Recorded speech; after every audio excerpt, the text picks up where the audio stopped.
South India shopping మాల్లో block buster ఆషాఢం #1 kilo sale.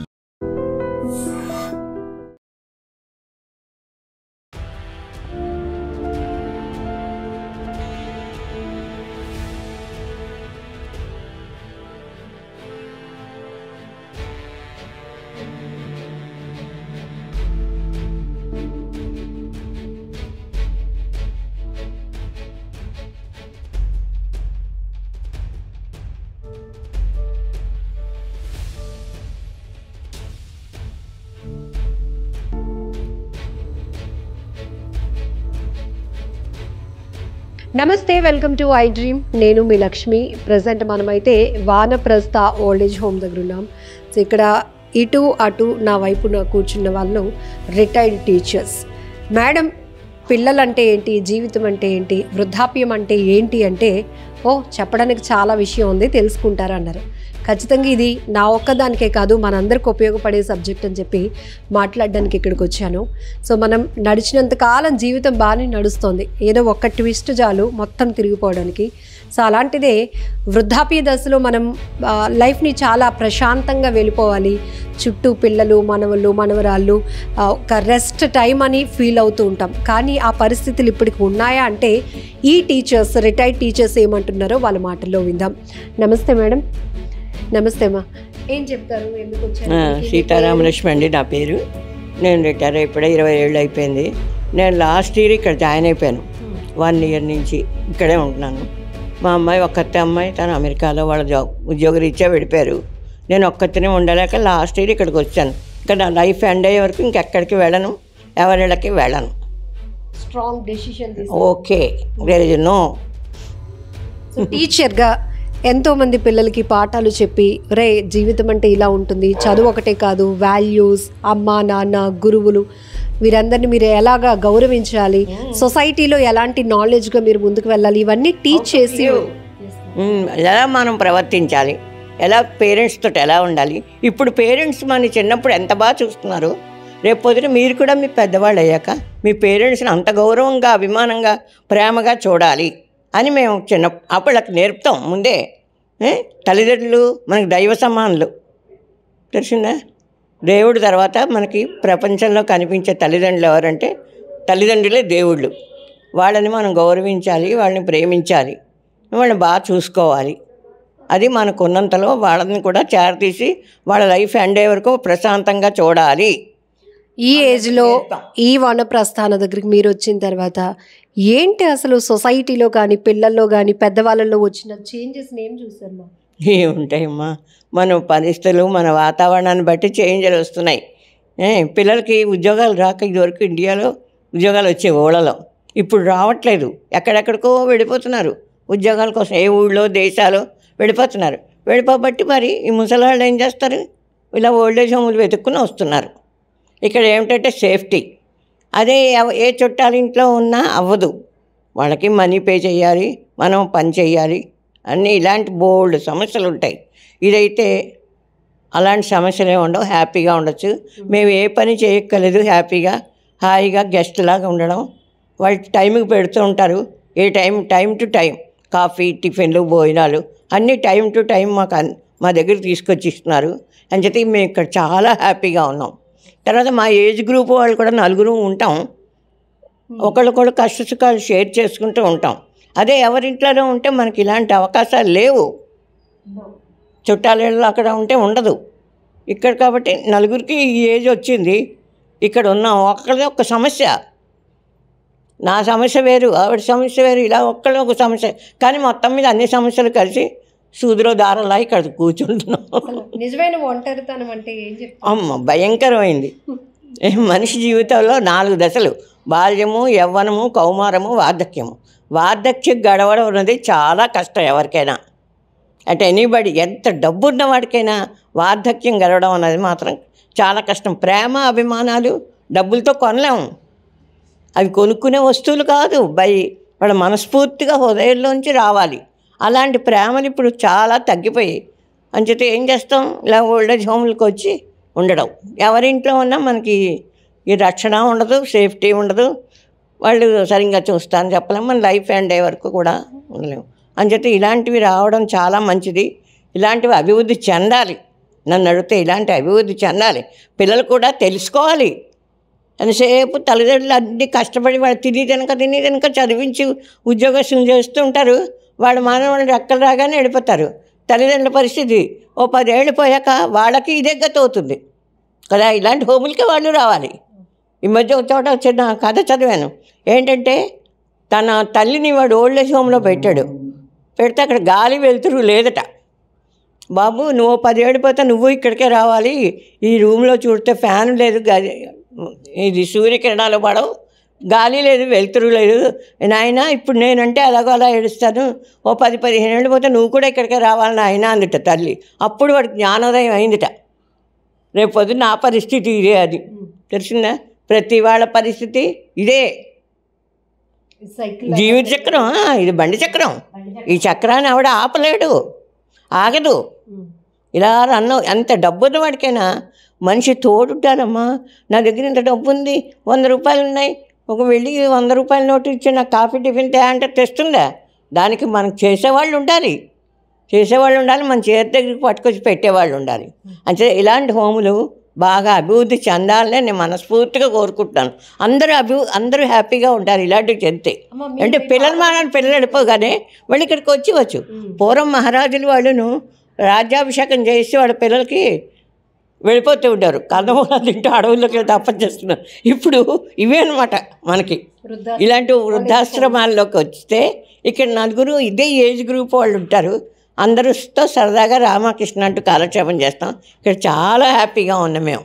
మీ పాప దగ్గర ఉండడానికి మీరు ఎక్కడికి వెళ్తానమ్మా? వాళ్ళు అమెరికాలో ఉన్నారు. నా కాలు ఫ్రాక్చర్ అయిపోయి 15 ఏళ్ళు అయింది. స్టిక్ కట్టుకుని నడుస్తుంటాను నేను. వాళ్ళ ఇంట్లో ఉండరమ్మా. కొడుకు చదువుకుని గడిపోతాడు, వాళ్ళిద్దరూ ఉద్యోగాలు గడిపోతారు. అప్పుడు నేనేంటి కాపలా కుక్క, అవునా? ఇంటికి కాపలా.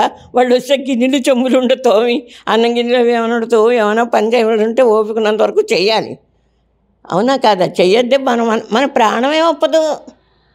అంతే. ఇలాంటి సమస్యలు ఉండవు. దేశం వెళ్ళి అక్కడ మన తెలుగు వాళ్ళు ఉండరు. అక్కడ మనం ఏం చేస్తాం? ఏదైనా కావాలంటే మాట్లాడేవాళ్ళు ఉండరు. లోన్లీగా బతకలేమమ్మా మనిషి. Man is a social animal అన్నాడు. అందుకే మనిషి సంఘంలో నలుగురి మధ్యని బతకాలి. ఒంటరిగా బతకలేము. ఎంత కోటీశ్వరుడైనా ఒంటరిగా బతకలేడు. వాడికి మనిషి తోడు ఉండాలి. మాట్లాడేవాళ్ళు ఉండాలి, తెచ్చిపెట్టేవాళ్ళు ఉండాలి, చూసేవాళ్ళు ఉండాలి. ఒక గ్లాస్తో మంచిళ్ళు కావాలి తెచ్చిచ్చేవాళ్ళు ఉండాలి. ఏదైనా చూసేవాళ్ళు ఉండాలి కదా. గబుక్కుని ఒంట్లో బాగుతే ట్యాబ్లెట్ తెచ్చేవాళ్ళు ఉండాలి, డాక్టర్ని పిలిచేవాళ్ళు. ప్రతి దానికి మనిషి ఇతరుల మీద డిపెండ్ అవ్వాల్సిందే. లైఫ్ లాంగ్ డిపెండ్ అవ్వాల్సిందే. ఏ వ్యక్తి కూడా ఒంటరిగా జీవితాంతం బతకలేడు. ఎంతవరకు బతకగలం? ఓ 50 ఏళ్ళు 60 ఏళ్ళ వరకు బతుకుతాం. మనకు అక్కడి నుంచి మన శరీరంలో శక్తి పోతుంది. మీరు ఒక మాట అన్నారు, పిల్లలకి రెక్కలు వచ్చిన తర్వాత వాళ్ళు ఎక్కడికి ఎగరాలో, తల్లిదండ్రులు వదిలి వెళ్ళాలో అంది డిసైడ్.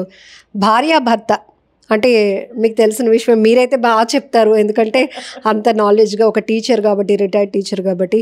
ఏంటి ఒకరికొకరు కలకాలం జీవితాంతం కూడా తోడుంటాము అనే ఒక ప్రమాణంతో 3 ముళ్ళు వేసుకున్న బంధం. బట్ ఇప్పుడు అట్లా లేదు మా. ఏం చెప్తారు అమ్మా? 3 ముళ్ళు మనం అనుకునేటప్పుడు ప్రమాణాలు చేసుకుంటాం, కానీ అక్కడ మన జీవితంలో దేవుడు రాసిస్తాడు. దేవుడు రాసింది ఎవ్వడు తప్పించలేడు.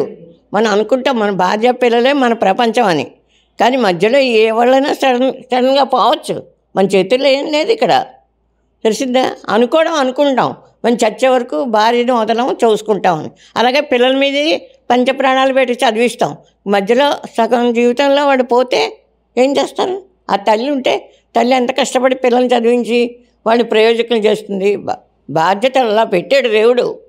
ప్రతి ఆడదానికి మగవాడికి కూడా బాధ్యత. అందులో ఎక్కువగా ఆడదానికే ఎక్కువ బాధ్యత అనేది. ఆడదానికే ఎక్కువ.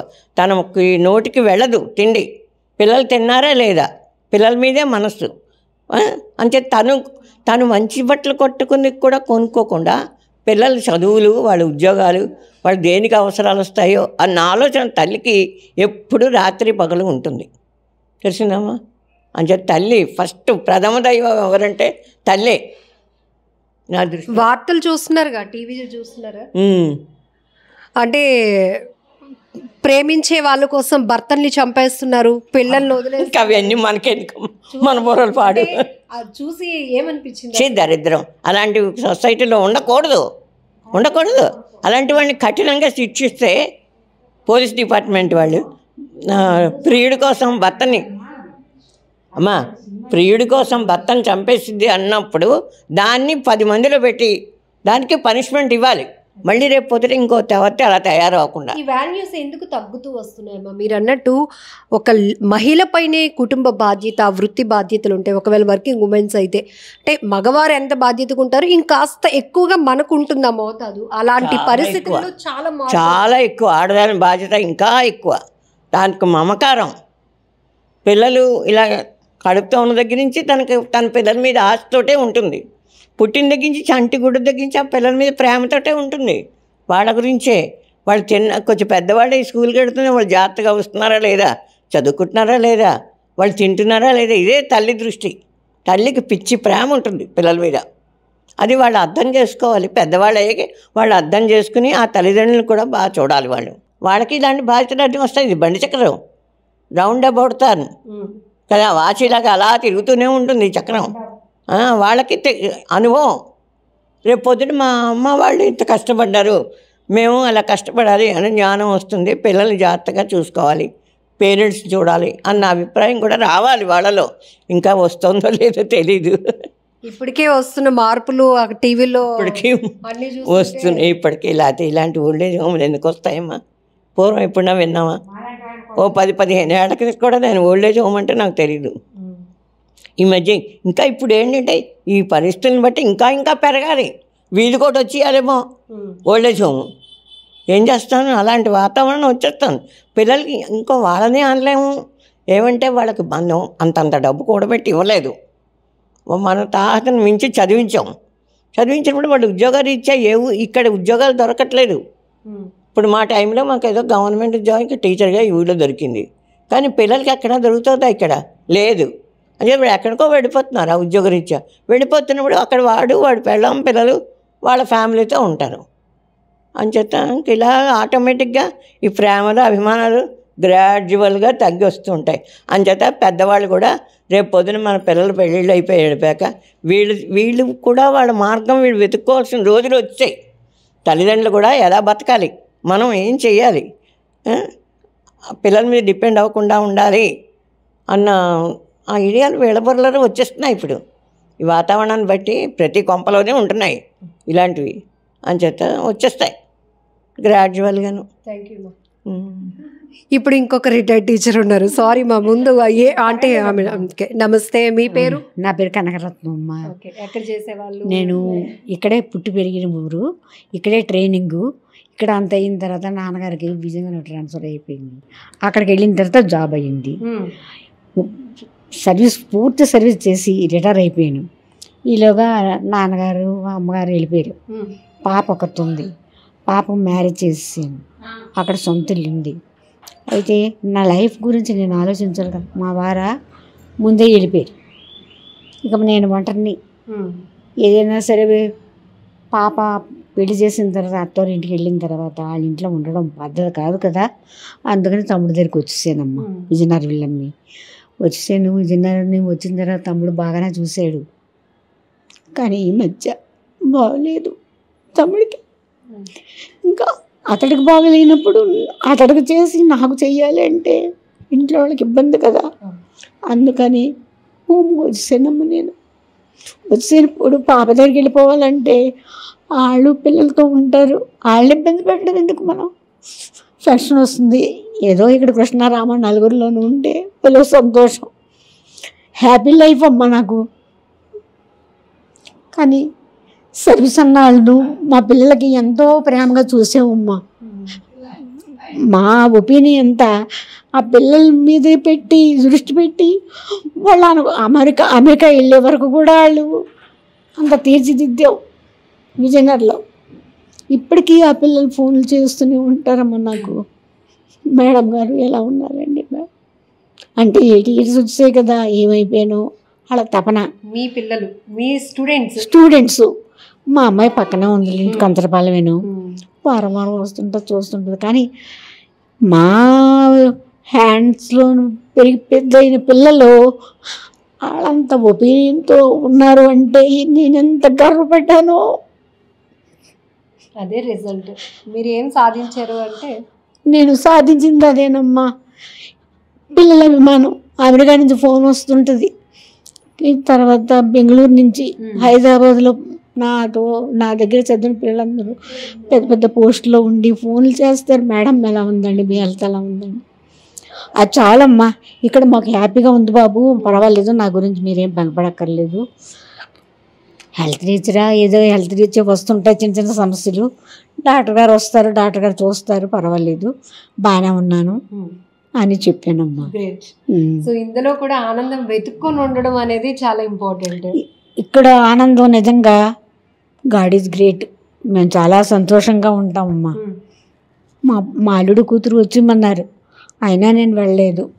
ఎందుకంటే ఇంకా వెళ్ళి వాళ్ళని ఇబ్బంది పెట్టడం ఎందుకు అనే ఉద్దేశం. బ్రదర్ బాగోలేక నేను వచ్చేసానమ్మా.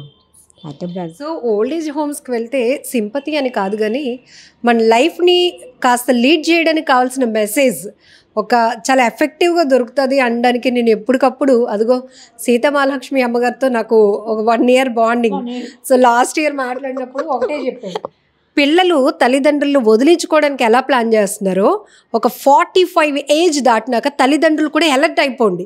ఎందుకంటే తర్వాత మన పరిస్థితి ఏంటి, మన పిల్లలే చూస్తారు అని మీరు ఉంటే కనుక ఇక మీ లైఫ్ అక్కడితో అయిపోయినట్టే, ఏజ్తో సంబంధం లేదు.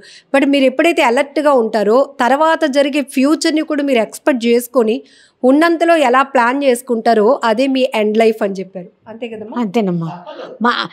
మా స్టూడెంట్స్ ఇప్పటికీ కూడా అంత ప్రేమిస్తున్నారని అంటే మాకు ఎంత గర్వంగా ఉంటుందో ఆలోచించమ్మా. మాకు చాలా సంతోషం. సో ఒంటరితనం గురించి మేడం మాటలో మేడం చెప్పారు, మీరేమంటారు? చుట్టూరు 3 మంది పిల్లలు, ఇంట్లో పిల్లలు, భర్త, ఇంటి చుట్టూ జనాలు, ఇదంతా కాకుండా ఒక మనకు తెలియలేని ప్రాంతానికి వచ్చి ఇక్కడ సంతోషం వెతుకునేలాగా ఓల్డ్ ఏజ్ హోమ్లు మారాయి. మీరేం చెప్తారు ఒంటరితనం అంటే? అసలు ఒంటరితనం అన్నది నాకు లేదమ్మా. ఇక్కడ ఏంటంటే ఇక్కడ పిల్లలు మాకెంతో హ్యాపీగా, మాకు మా మామగారు అని మా చుట్టూ తిరుగుతూనే ఉంటారు. అందుకు ఒంటరితనం మర్చిపోయామమ్మా, మాకు హ్యాపీయే.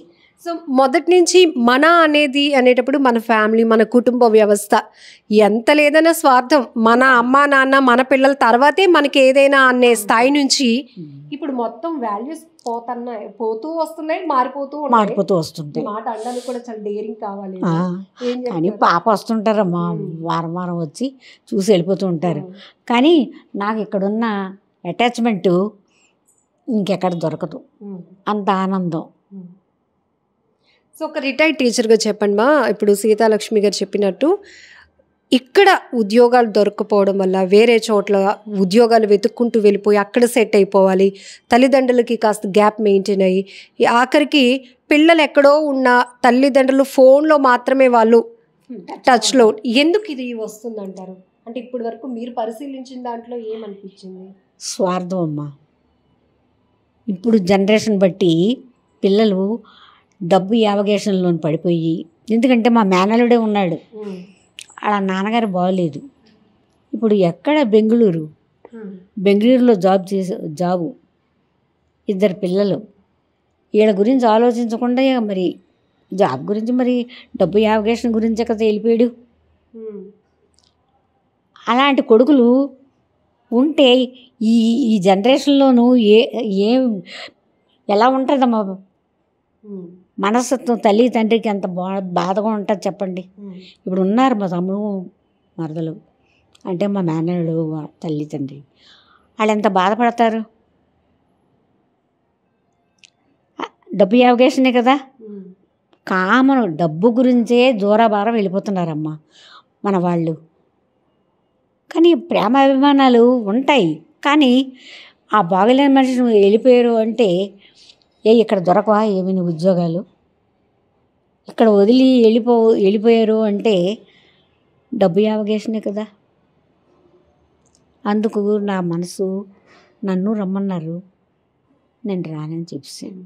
నాకు ఇదే పిల్లల ఆరోగ్యం కోసం తల్లిదండ్రులు గవర్నమెంట్ ఉద్యోగాలు కూడా వదులుకునే పరిస్థితులు ఉన్నాయా అప్పట్లో? అప్పట్లో లేవమ్మా. మా టైంలోనూ ఉద్యోగాలు వదులుకొని వెళ్ళిపోయే పరిస్థితులు ఏమి లేవు. ఇప్పుడు జనరేషన్ బట్టి మేము రిటైర్ అయిన తర్వాత ఈ పరిస్థితులు చూసి మాకు ఎంతో బాధగా ఉంటుంది. బాధ అనిపిస్తుంది, ఏంటి ఇలా జనరేషను ఇలా ఉంది అని. డబ్బు యావగేషనే కదమ్మా. అందుకని ఏంటంటే మా తరపున చదివిన పిల్లలందరికి కూడా టీచర్గా అభిమానాలు ఉన్నాయి, కానీ కన్న తల్లిదండ్రుల గురించి కూడా ఆలోచించాలి కదా.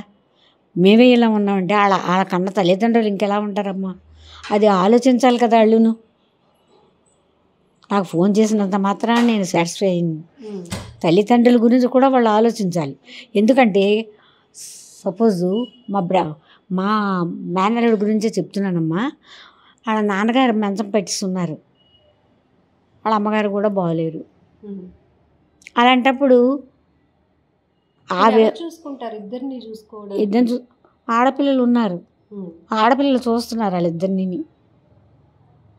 కొడుకు డబ్బు యావగేషన్ గురించి వెళ్ళిపోయాడు బెంగళూరు. తన పిల్లల పెంపకం గురించి డబ్బు యావగేషనే కదా. ఒక రిటైర్డ్ టీచర్గా చెప్పండి, మనీ వచ్చి మన లైఫ్లోనికి ఏంటి దగ్గర చేసింది, ఏంటి దూరం? ముఖ్యంగా నేను చెప్పేది ఏంటంటే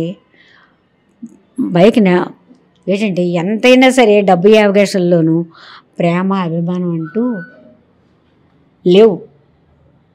నేనే ఉన్నాను, వారం రోజులు అయింది, మేనల్లుడిని సొంత కొడుకులాగే చూశాను. వారంకి ఒకసారైనా ఫోన్ చేయడు, మనసు రాయి చేసుకుని అలా ఉంటా. బాధను కనకపోయినా నావాడు విజయనగరంలో ఇల్లు అమ్మి మేనల్లుడికి ఇచ్చాను. ఈంపల్లిలోనూ 3 బెడ్రూమ్ కొనుక్కున్నాడు. నాకు సంతోషమే కదా. మరి వెళ్ళిన తర్వాత నా గురించి ఆలోచించి ఫోన్ చేయాలి కదా. వారం రోజులు బట్టి ఫోన్ చేయలేదు, నేను ఫోన్ చేసినా లిఫ్ట్ చేయటం లేదు. మనసు ఇరిచేసుకుని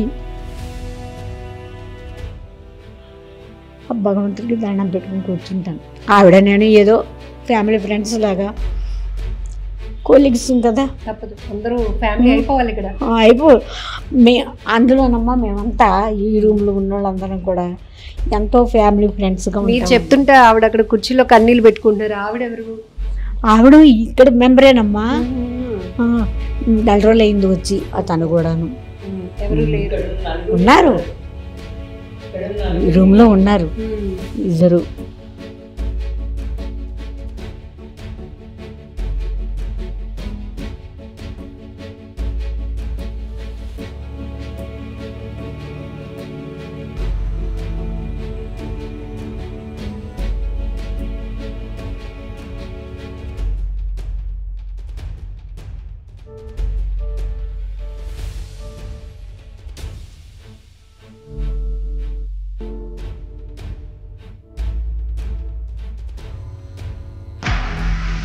నిజంగా ప్రస్తుతం ఉన్నటువంటి సమాజం దేనికి ప్రయారిటీ ఇస్తుంది? ఆర్థిక సంబంధాల చుట్టూ మాత్రమే తిరుగుతారు. మళ్ళీ ఎన్నికలంగానే చాలా విరక్తి కలుగుతాం.